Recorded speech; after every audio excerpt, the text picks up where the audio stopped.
경찰 강력팀장으로 30년간 근무를 하다가 3년 전에 정년 퇴임을 한 후 지금은 교회를 중심으로 신앙생활로 소일하고 있는 이상철 안수 집사입니다.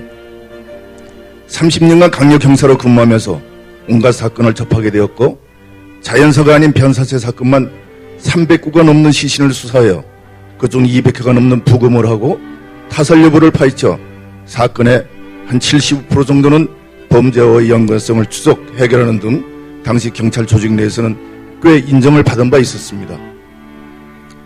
지금 이 자리에서 저의 수사 경험과 과거의 성공적인 것을 자랑하려고 이 자리에 선 것은 결코 아닙니다. 저는 사건이 있을 때마다 하나님께 지혜를 구하였고 그때마다 하나님은 크고 작은 사건의 실마리를 풀 수 있도록 지혜를 주셨음을 고백하면서 이 모두가 하나님이 하셨음을 말씀드리려고 하는 것입니다. 저는 지난 30년간 뒤돌아보면 어느 것 하나 하나님의 은혜가 아닌 것이 없었습니다. 강력범을 검거하러 나갔을 때는 전장터를 방불케 할 정도의 위험한 순간과 현장에서 권총을 발사하면서 범인을 검거한 적도 여러 차례 되기 때문에 어떤 때는 내 신변의 위험을 받기도 했고 형기를 마치고 나온 강도범이 출소해서 제일 먼저 찾아와서 하는 말이 처음 교도소 복역 중 2년간은 출소하여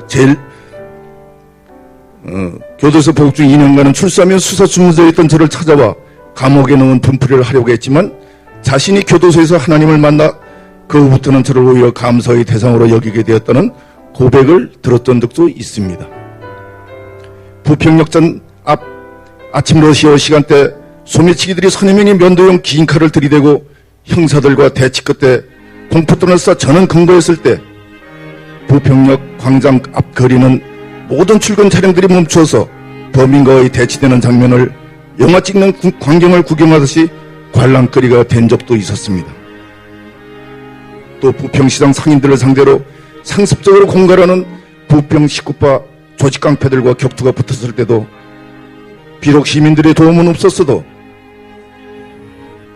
형사의 나의 뒤에는 하나님이 보호하시고 대한민국 국가가 나의 방패가 된다는 자부심 하나로 격투 끝에 저는 건거하는 사례도 있었는데 이 모두가 하나님의 은혜로 무사히 30년을 단 한 번의 징계도 받은 적이 없이 무사히 정년 퇴임을 할 수 있었음을 다시 한번 이 자리를 빌어서 하나님께 영광과 감사를 드립니다.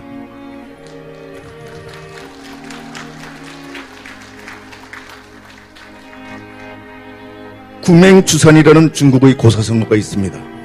이 말은 개가 사나우면 술이 씌어진다라는 뜻입니다. 송나라 어느 시절에 어느 주막에 술을 만들어 파는 장씨라는 사람이 있었습니다. 그는 되를 속이지도 않았고 친절했으며 술 빚는 실력 또한 훌륭했습니다. 또한 멀리서도 술집이라는 것을 확연히 알 수 있게 깃발까지 높이 세워놓았습니다. 그러나 주막의 술은 도무지 팔리지 않았습니다. 그래서 담가놓은 술은 독채로 씌워버리기가 일쑤였습니다. 고민하던 그는 지혜자인 양천이라는 사람을 찾아가 그 까닭을 물어보았습니다. 왜 우리 주막은 장사가 안 되는 것입니까? 그런데 대답은 의외로 간단했습니다. 혹시 당신네 주막에 무서운 개라도 있는 건 아닙니까? 네, 그게 사실입니다만 그게 술이 팔리지 않는 것과 무슨 관계가 있단 말입니까?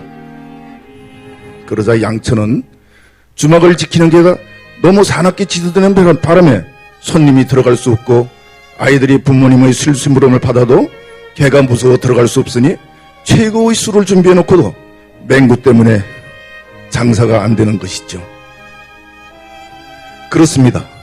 아무리 훌륭한 지도자라도 찬물을 잘못 쓴다면, 아무리 사장님이 친절하고 음식이 맛있어도 종업이 불친절하다면 망할 수도 있다는 것입니다. 아무리 시설이 좋고 말씀이 좋은 교회라도 성도니들이 불친절한 행동, 상처를 주는 말, 무서운 장로님이나 집사님들이 있다면 그 교회는 텅텅 비게 될 수 있다는 것이죠. 우리는 자신도 잘 모르게 이렇게 저렇게 공동체에서 맹구의 역할을 할 수도 있습니다. 저는 11년 전 인천시 서구 가정동에서 오랫동안 살다가 이곳에 새로 이사를 오게 되었습니다. 새로 이사를 와서 교회를 어떤 교회로 정할까 하고 이곳저곳 교회를 다녀보다가 처음으로 우리 교회를 방문하게 되었죠. 목사님의 열정적인 설교 말씀이 먼저 나의 마음을 움직였던 것입니다. 그래서 한두 번 더 다녀본 뒤에 교회를 정해야 되겠다고 생각을 하였고, 교회 등록을 하기 전에 우선 내가 어떠한 봉사라도 할 곳이 없을까 둘러보던 중에 마침 교회 옆에 학교 운동장을 주일날만 되면 주차장으로 활용하는 것을 보고는 주차 안내를 자진해서 해보게 되었습니다.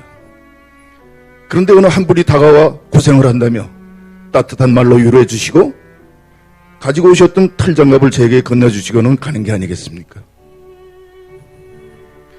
장갑은 받아놓고도 얼떨떨해 있을 때 또 어떤 여자 한 분이 와서 한 분이 오셔서 수고한다고 하면서 가방 속에서 무언가를 꺼내주는데 그것은 조그마한 잘 달궈진 손난로였습니다. 얼마나 시간을 두고 일어난 두 사람의 친절은 저는 감동을 먹고 말았죠. 이러한 분들이 천사는 다름이 없는 분들이구나 생각이 들었고 더 망설일 것도 없다고 생각하고 결국 그 주간에 등록을 했습니다. 그리고 지금 11년째 교회를 다니고 있습니다. 그때 천사는 지금도 변함이 없으신 황인권 장로님이셨고 여자분은 박용숙 집사님이셨습니다. 저는 지금도 그 두 분의 따뜻한 마음을 절대로 잊을 수가 없습니다. 오늘 새로 저희 교회를 방문하시거나 초청되어 오신 여러분, 저희 교회는 정말 좋은 교회입니다.